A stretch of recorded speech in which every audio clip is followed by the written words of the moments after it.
दोस्तों 16वीं शताब्दी में जब अंग्रेज हमारे देश में आए थे, तब से लेकर 1773 तक वो अनौपचारिक रूप से हमारे ऊपर अधिकार किए हुए थे और अपना शासन स्थापित किए हुए थे। लेकिन जब ब्रिटिश गवर्नमेंट को पता लगा इस बारे में, तो ब्रिटिश गवर्नमेंट ने साथियों उनके लिए एक कानून बनाए, जिसमें उनको ये रियायत दी गई कि आप किस आधार पर भारत के ऊपर शासन कर सकते हैं, रेगुलेट कर सकते हैं भारत को।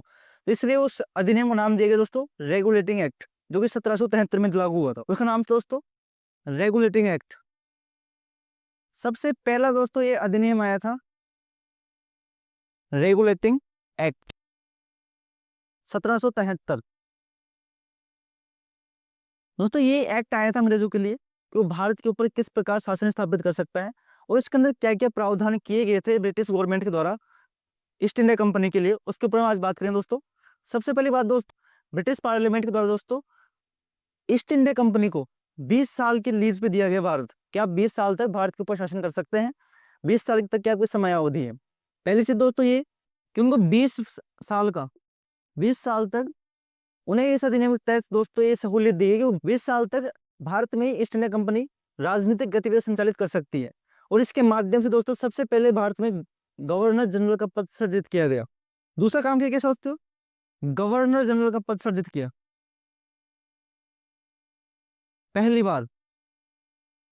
ठीक है दोस्तों, सबसे पहले गवर्नर जनरल का पद सृजित किया गया रेगुलेटिंग एक्ट 1773 के माध्यम से। और दोस्तों इस पद का नाम रखा गया था बंगाल का गवर्नर जनरल।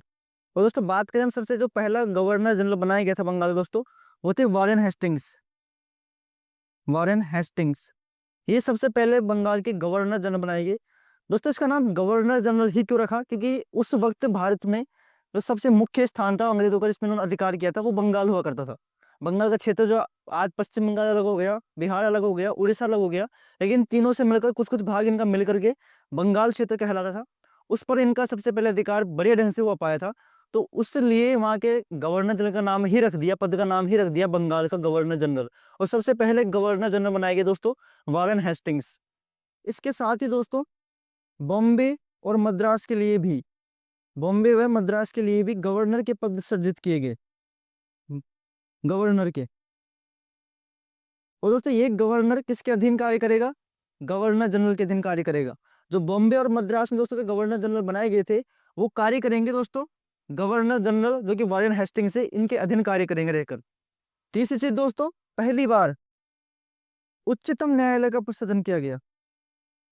पहली बार दोस्तों भारत के अंदर उच्चतम न्यायालय का गठन किया गया था, क्योंकि अगर अंग्रेज शासन कर रहे हैं तो उनके अधिकारियों में जो भी अनबन होगी या फिर जनता के साथ उनके जो भी तालमेल होंगे, तो उनके न्याय करने के लिए कोई न्यायपालिका तो आवश्यक होगी। तो उसके लिए दोस्तों इन्होंने न्यायपालिका का निर्माण किया, उच्चतम न्यायालय का निर्माण किया, जिसके पहले न्यायाधीश हुआ करते थे साथियों सर एलिजा इम्पे। उनका नाम था sir Elijah Impey, sir Elijah Impey, जो उनके पहले न्यायाधीश थे, फर्स्ट न्यायाधीश थे साथियों, फर्स्ट न्यायाधीश। इस कमेटी में साथियों कुल मिलाकर 5 सदस्य थे, 5 सदस्य जज हुआ करते थे,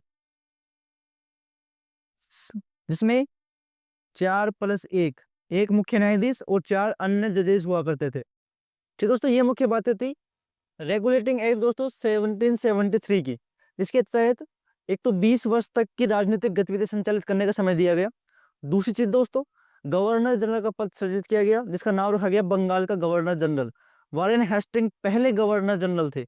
उसके तहत ही बॉम्बे और मद्रास में गवर्नर के पद सृजित किए गए, जिनको गवर्नर जनरल के अधीन रखा गया।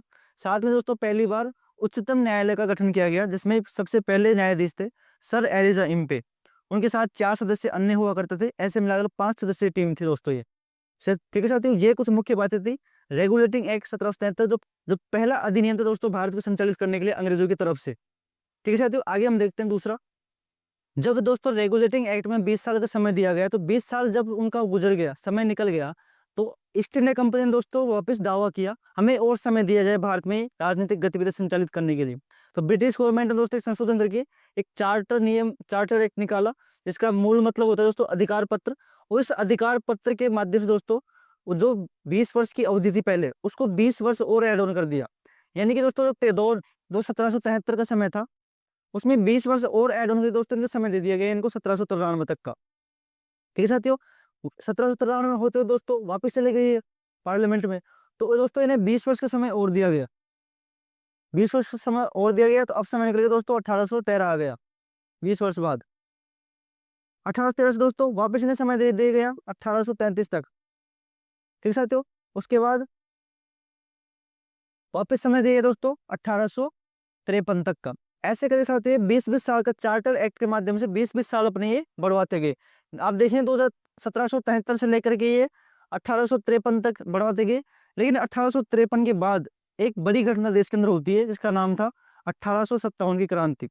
1857 क्रांति दोस्तों ब्रिटिश पार्लियामेंट की आंखों में चौंधिया दिया, क्योंकि वो घटना इतनी बड़ी थी भारत के ऊपर। तो ब्रिटिश गवर्नमेंट हरकत में आ गई कि ईस्ट इंडिया कंपनी यहाँ पर कर क्या रही है। 1857 तक दोस्तों ये नियम चले। 1858 आते आते ब्रिटिश गवर्नमेंट ने ईस्ट इंडिया कंपनी से दोस्तों अपने जो अधिकार थे सारे वापस छीन लिए और सारा शासन भारत का दोस्तों अपने अधीन ले लिया। अब यहाँ तक दोस्तों ईस्ट इंडिया कंपनी कार्य कर रही थी। इस दरमियान साथियों ईस्ट इंडिया कंपनी कार्य करती, लेकिन 1857 की एक बड़ी क्रांति होती है। 1857 की क्रांति ने साथियों ईस्ट इंडिया कंपनी दोस्तों जड़ें कमजोर कर दी और ईस्ट इंडिया कंपनी से शासन दोस्तों ट्रांसफर हो गया ब्रिटिश सत्ता के पास। अब ब्रिटिश सत्ता दोस्तों डायरेक्ट रूल करेगी भारत के ऊपर। पहले एक कंपनी कर रही थी तो गवर्नर जनरल हुआ करते थे। अब ब्रिटिश कंपनी सीधे दोस्तों ब्रिटिश सरकार अब सीधे अधिकार करेगी और शासन करेगी, भारत की राजनीति को हस्तक्षेप करेगी। 1858 का अधिनियम आता है दोस्तों, भारत शासन अधिनियम 1858। उसके बारे में दोस्तों आगे देखते हैं। 1857 की क्रांति के बाद जब दोस्तों समस्याएं इतनी हद तक बढ़ गई तो ब्रिटिश गवर्नमेंट ने फैसला लिया कि वो अब भारत के ऊपर सीधे तौर पर शासन करेगी। ईस्ट इंडिया कंपनी का दोस्तों शासन समाप्त कर दिया। 1858 दोस्तों जो भारत शासन अधिनियम था उसमें मुख्य रूप से 3 काम हुए। पहला काम दोस्तों सत्ता हस्तांतरित हुई, सत्ता का हस्तांतरण हुआ। जो सत्ता पहले ईस्ट इंडिया कंपनी के पास थी दोस्तों वो सीधे निकल गई ब्रिटिश पार्लियामेंट के पास। एक काम तो मुख्य दोस्तों ये हुआ सत्ता हस्तांतरण का। दूसरा काम दोस्तों वाइसराय का पद गठित किया गया। तीसरा काम हुआ भारत सचिव का पद गठित किया गया। ये 3 मुख्य काम हुए ब्रिटिश गवर्नमेंट की तरफ से साथियों। एक तो भारत सचिव का पद गठित किया गया, तो सचिव पूरी निगरानी रखेगा भारत के ऊपर। दूसरा वाइसराय का पद गठित किया गया और तीसरा सत्ता का हस्तांतरण। ये 3 मुख्य काम किए गए 1858 के अधिनियम के तहत साथियों। जो पहला वाइसराय था उस वक्त जो भारत के गवर्नर जनरल थे लॉर्ड कैनिंग, उनको ही वाइसराय नियुक्त कर दिया गया, लॉर्ड कैनिंग को। ठीक दोस्तों, और वाइसराय साथियों तो देशी राज्य थे उनके लिए वाइसराय था जो कि सीधा महारानी का प्रतिनिधित्व करता था ये। और जो अंग्रेजी भारत था उसमें आज भी उसको भारत का गवर्नर जनरल ही कहा जाता था। ठीक साथियों, भारत सचिव दोस्तों बनाए गए एडवर्ड एडवर्ड स्टैनले और चार्ल्स वुड। प्रारंभ में ये थे, बाद में इनको बना दिया गया। तो इसमें 3 काम मुख्य हुए। सत्ता का हस्तांतरण हुआ। दूसरा काम दोस्तों वाइसराय को बनाया गया लॉर्ड कैनिंग। तो भारत के गवर्नर जनरल का जो पदनाम था उसका क्या गया दोस्तों परिवर्तन कर दिया गया और क्या नाम रखे दोस्तों वाइसराय। दोस्तों हम कह सकते हैं वाइसराय जो बनाए गए थे वो थे लॉर्ड कैनिंग। और तो दोस्तों मुख्य काम दूसरा हुआ सत्ता का। ईस्ट इंडिया कंपनी से दोस्तों जो पावर थी, सत्ता थी, वो चली गई दोस्तों ब्रिटिश पार्लियामेंट के पास, ब्रिटिश सरकार के पास। अब ब्रिटिश सरकार दोस्तों सीधे तौर पर हस्तक्षेप करेगी भारत की राजनीति की गतिविधियों के अंतर्गत। तीसरा काम दोस्तों हुआ यहाँ पे भारत सचिव का पद गठित किया गया। भारत सचिव का पद बनाया गया और जो पहले भारत सचिव थी वो हमारे एडवर्ड स्टैनले और उसके बाद दोस्तों बनाया गया चार्ल्स वुड। ये दोस्तों मुख्य बातें जो हमारे एग्जाम में अक्सर पूछ ली जाती है। भारत शासन अधिनियम 1858 से लेकर 3 काम मुख्य हुए। सत्ता का हस्तांतरण हुआ, दूसरा वाइसराय का पद गठित किया गया, तीसरा दोस्तों भारत सचिव का पद। इसे दोस्तों इलाहाबाद के घोषणा पत्र के नाम से जाना जाता है, अन्य नाम भी है इलाहाबाद का घोषणा पत्र। तो दोस्तों मुख्य बात दोस्तों यही है 1858 तक आते आते 3 काम मुख्य रूप से किए गए ब्रिटिश गवर्नमेंट के द्वारा। पहला काम दोस्तों सत्ता का हस्तांतरण किया गया। जो सत्ता पहले भारत के अंतर्गत ईस्ट इंडिया कंपनी के पास थी उसे ब्रिटिश गवर्नमेंट ने अपने अधीन किया। साथ में वाइसराय का पद गठित किया, जिस वाइसराय दोस्तों महारानी का सीधे तौर पर प्रतिनिधित्व करता था भारत के अंतर्गत। और जो पहले वाइसराय थे वो बनाए गए लॉर्ड कैनिंग। उसके साथ ही दोस्तों तीसरा काम जो इन्होंने किया वो था भारत सचिव का पद गठित किया। और जो पहले भारत सचिव बनाए गए थे, सेक्रेटरी बनाए गए थे दोस्तों, वो थे लॉर्ड स्टैनले और चार्ल्स वुड को। और इसी को इलाहाबाद का घोषणा पत्र भी कहा जाता है। 1858 भारत शासन अधिनियम के मुख्य बातें दोस्तों ये हो सकती है एग्जाम में पूछने लायक, तो इसे आप बड़े गौर से ध्यान रखेंगे और आप चाहे तो इसे स्क्रीनशॉट भी ले सकते हैं। ठीक है दोस्तों, इसके आगे की प्रक्रिया में हम चले तो हम देखते हैं उसके अगली कड़ी में दोस्तों हम आगे बढ़ते हैं। तो 1919 में एक बड़ा फेरबदल हमें देखने को मिलता है भारतीय राजनीति में। मोर्ले मिंटो जो अधिनियम आया था, भारत परिषद अधिनियम जिसे कहते हैं, उससे इससे पहले तीन घटनाएं मुख्य हुई। ये 1885 में जब 1858 का जो अधिनियम लागू हुआ था, उसके बाद आप देखेंगे कि 1885 में कांग्रेस का गठन होता है। और 1905 में हम देखें दोस्तों बंग भंग की घटना होती है बंगाल में, तो राष्ट्रीय एकता को तोड़ने का एक बड़ा कारण था। आप देखें दोस्तों 1906 में मुस्लिम लीग की स्थापना होती है। और 1907 में आते आते दोस्तों सूरत में फूट होती है, जिसमें नरम दल और गरम दल अपने अलग अलग दलों में बट जाते हैं। तो दोस्तों एक बड़ा मौका मिल गया था अंग्रेजों को इस फूट का फायदा उठाने के लिए। तो 1909 में मार्ले और मिंटो, मार्ले जो दोस्तों भारत का सचिव हुआ करता था, और मिंटो जो कि भारत के गवर्नर जनरल हुआ करता था। ये दोस्तों बात चल रही है अंग्रेजी भारत की। तो अंग्रेजी भारत में दोस्तों इन्होंने बहुत भयानक कार्य किया, जो भारत की एकता और अखंडता को तोड़ने के लिए भारतीय समाज में एक वैमनस्य का भाव पैदा करने दोस्तों एक बड़ा कार्य करे दोस्तों इन्होंने। सांप्रदायिक निर्वाचन प्रणाली, इस अधिनियम के तहत दोस्तों सबसे पहले सांप्रदायिक निर्वाचन प्रणाली शुरुआत की गई। ये सीधा प्रहार था भारत की एकता और अखंडता को तोड़ने के लिए। और दोस्तों सबसे बड़ी बात दोस्तों ये कि सांप्रदायिक निर्वाचन प्रणाली ये की शुरू की गई दोस्तों मुस्लिमों के लिए, मुस्लिम्स के लिए। और इसके पीछे क्या कारण थे? क्योंकि इन्हें मौका मिल चुका था भारत में फूट कराने का। इन्होंने एक ऐसे धड़े को पकड़ा जो जनसंख्या में बहुत कम था, और एक हिंदू जो कि बड़ा वर्ग था उसके मन में इनके प्रति नफरत भरी जा सके। क्योंकि हमें देखते हैं जब कोई हमारे आसपास भी किसी एक व्यक्ति को ज्यादा लाभ दे दिए जाते हैं और एक को थोड़ा कम लाभ दिए जाते हैं, तो हम उस तीसरे व्यक्ति पे जिसने लाभ दिए हैं उस पर ज्यादा फोकस नहीं करते। हमारा ध्यान होता है जिसको लाभ मिला है, और हम नफरत करते हैं उससे जिसको लाभ दिया गया है। तो ये एक बड़ी साजिश रची गई मार्ले मिंटो के द्वारा कि मुस्लिम्स को सांप्रदायिक मतदान प्रणाली में शामिल किया जाए, जिससे कि बड़े वर्ग जो हिंदू वर्ग है उनके मध्य वैमनस्यता का भाव स्थापित हो सके मुस्लिम्स को लेकर, और ये आपस में लड़ सके, इनके मन में खटास उत्पन्न हो सके। ये पहला प्रयास था दोस्तों सांप्रदायिकता को तोड़ने के लिए। और के एम मुंशी जी का इसके ऊपर स्टेटमेंट भी है कि मार्ले मिंटो ने उभरते हुए लोकतंत्र की पहले हत्या कर दी। यानी जो लोकतंत्र भारत में उभर रहा था उसको पहले ही मार दिया गया सांप्रदायिक निर्वाचन प्रणाली ला करके।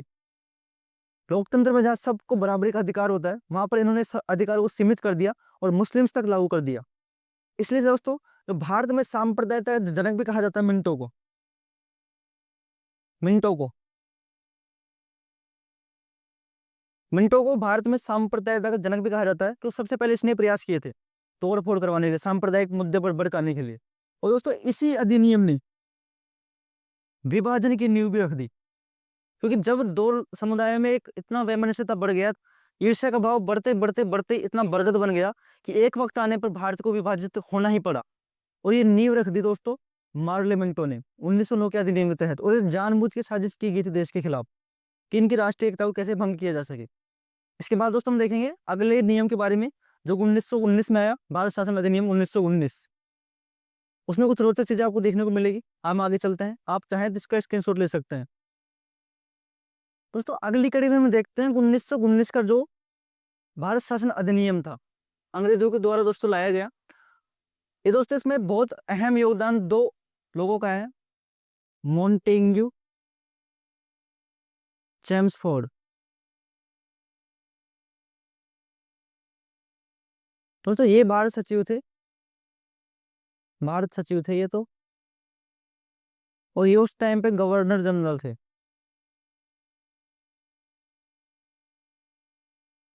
1717 में दोस्तों जो उन्होंने रिपोर्ट भेजी उसके आधार पर ये दोस्तों नियम बनाए गए थे मॉन्टेग्यू और चेम्सफोर्ड के रिपोर्ट के अकॉर्डिंग। ठीक दोस्तों 1919 का जो भारत शासन अधिनियम था उसको लागू करने के दोस्तों पीछे कई कारण थे। सबसे पहला कारण दोस्तों 1914 में जब वर्ल्ड वॉर चल रहा था, वर्ल्ड वॉर 1914 दोस्तों जब वर्ल्ड वॉर चल रहा था, तो अंग्रेजों ने भारत से सहायता मांगी, गांधी जी से सहायता मांगी कि आप हमें भारत की युवा दो लड़ने के लिए, तो हम आपके लिए एक संविधान स्थापित करेंगे जिससे कि आपके हितों में कार्य किया जा सके। तो गांधी जी ने अपने देश के युवाओं से आह्वान किया कि आप युद्ध में बढ़ चढ़कर भाग लें जिससे कि हमारे देश में एक संविधान स्थापित हो सके। पहला कारण दोस्तों ये था इनका। दूसरा कारण 1516 में उधर होम रूल चल रहा था, 1516 में, 1915-16 में होम रूल। कौन? एनी बिसेंट, एनी बिसेंट और बाल गंगाधर तिलक के द्वारा ये अपना होम रूल चला रहे थे, जिसके अंदर लोगों से आह्वान कर रहे थे कि हमारे देश में हमारा शासन होना चाहिए। तो एक दोस्तों दबाव इनके ऊपर ये था। दूसरा दबाव 1914 का तो वर्ल्ड वार था, जिसमें गांधी जी से उन्होंने वादा किया था, ये था दोस्तों। और तीसरा दोस्तों, तो 1916 में जब लाहौर अधिवेशन हुआ, जब 1916 में लाहौर अधिवेशन हुआ, उसमें कांग्रेस के गरम दल, नरम दल और मुस्लिम लीग तीनों के तीनों धड़े एक तरफ हो गए। तीनों धड़े ने दोस्तों एकजुटता स्थापित कर ली। दोस्तों मुख्य कारण देखने को मिलता है हमें 1914 का जो वर्ल्ड वार था, 1915-16 में जो होम रूल चल रहा था, और 1916 में जब लाहौर अधिवेशन में जब गरम दल, नरम दल और मुस्लिम लीग सभी ने एकजुट होकर एकजुटता स्थापित कर ली, संघ संघ बना लिया, तो सरकार के ऊपर एक दबाव आया, ब्रिटिश गवर्नमेंट के ऊपर। तो उस कारण इनको 1919 का दोस्तों भारत शासन अधिनियम लाना पड़ा। इसके कुछ मुख्य बातें हम देख लेते हैं दोस्तों। इस अधिनियम में दोस्तों तो प्रस्तावना भी थी। क्या थी? प्रस्तावना थी। और दोस्तों इस प्रस्तावना में पहली बार, फर्स्ट टाइम, उत्तरदायी शासन की बात कही गई। उत्तरदायी शासन यानी कि ब्रिटिश गवर्नमेंट भारत में होने वाले सभी कार्यों के लिए उत्तरदायी है, उनके हितों की रक्षा के लिए उत्तरदायी है। लेकिन इससे भारतीय कांग्रेस और मुस्लिम लीग दोनों ही खफा थे, क्योंकि अभी तक इसके अंतर्गत पूर्ण स्वतंत्रता की मांग, पूर्ण स्वतंत्रता की बात नहीं कही गई, लेकिन हमको चाहिए थी स्वतंत्रता। लेकिन ब्रिटिश गवर्नमेंट अभी भी उत्तरदायी शासन की बात कर रही थी कि हम आपके प्रति उत्तरदायी हैं। अरे हमें उत्तरदायी थोड़ी चाहिए, हमें तो आजादी चाहिए, आजादी दो हमें। लेकिन उसमें भी इन्होंने उत्तरदायी शासन की मांग की बात रखी गई, ना कि स्वतंत्रता होने की बात रखी गई। दूसरी बात दोस्तों, इनमें प्रावधान किया गया द्विसदनात्मक व्यवस्थापिका का। द्विसदनात्मक जो अभी हमारी चलती है व्यवस्थापिका, हम देखते हैं राज्यसभा, लोकसभा। उस वक्त दोस्तों इसका नाम रखा गया था, एक तो विधानसभा, जिसे हम आज के टाइम पे लोकसभा बोलते हैं। दूसरी दोस्तों राज्यसभा। आप देखें दोस्तों, राज्यसभा और विधानसभा कॉन्सेप्ट 1919 के दिन में ही कर दिया गया था।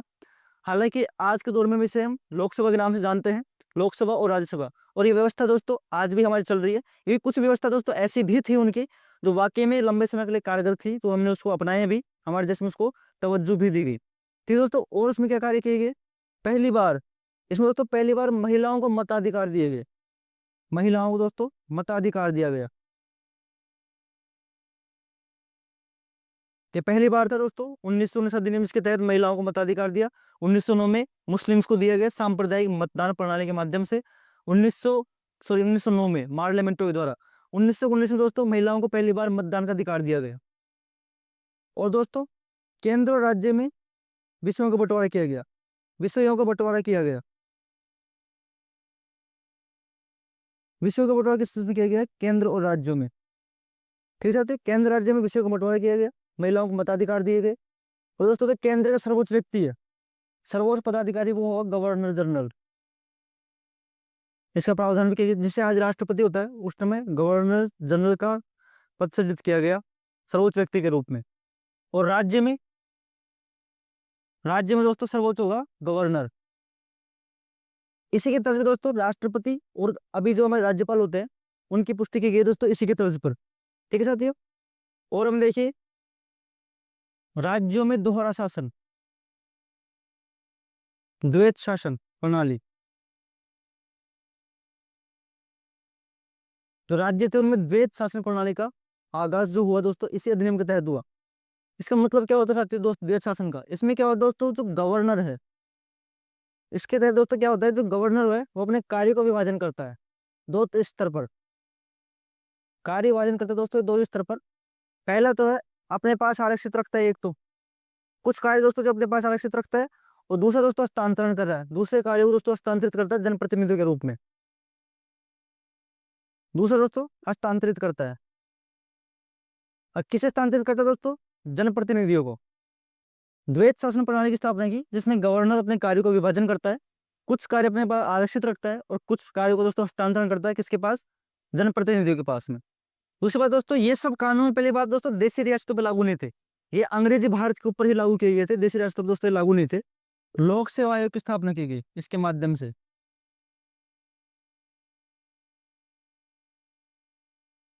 लोक सेवा आयोग की स्थापना की गई। साथ में सांप्रदायिक निर्वाचन प्रणाली को बढ़ाकर 4 कैटेगरी में और बढ़ा दिया गया। तो सांप्रदायिक निर्वाचन प्रणाली थी दोस्तों, उसको 4 कैटेगरी में बढ़ा दिया गया। पहला था दोस्तों सिख, दूसरा आंग्ल भारतीय, तीसरा दोस्तों भारतीय ईसाई, और चौथा था यूरोपियंस। तो सांप्रदायिक प्रणाली की नींव दोस्तों 1909 में मार्ले मिंटो ने रखी थी। उसको बढ़ाकर 4 कैटेगरी में बढ़ाया गया दोस्तों। इसमें सिखों को, आंग्ल भारतीयों को, और भारतीय ईसाइयों को, और यूरोपियंस को। आपसे सवाल पूछ सकता है कि सांप्रदायिक निर्वाचन प्रणाली में 4 कैटेगरी कौन कौन सी बढ़ाएगी। हो सकता है इनमें से एक दे दे, 3 ना दे। ठीक है दोस्तों, 3 दे दे, 1 ना दे, तो ऐसे आपसे सही जवाब या फिर मिलान भी करवा सकता है। और दोस्तों जो देशी राज्य थे, दोस्तों देशी राज्य थे, उनमें राजाओं की समस्याओं को जांचने समीक्षा करने के लिए एक नरेश मंडल की स्थापना की गई। चैम्बर ऑफ प्रिंस की स्थापना की गई देशी राज्यों में। किसके साथियों? चैम्बर ऑफ प्रिंस, नरेश मंडल। इसे चैम्बर ऑफ प्रिंस भी कहते हैं।